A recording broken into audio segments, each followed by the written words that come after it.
वेङ्कटेशं ननाथो ननाथः सदा वेङ्कटेशं स्मरामि स्मरामि।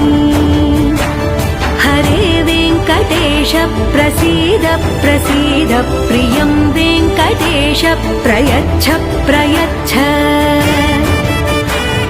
अहं दूरतस्ते पदाम्भोजयुग्मं प्रणामेच्छयागत्य सेवां करोमि।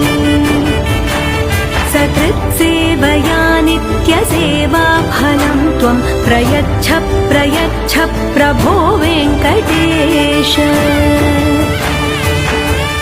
अज्ञानिना मया दोषान्न शेषान् विहितान् हरे क्षमस्वत्वं क्षमस्वत्वं शेषशैलशिखामणे।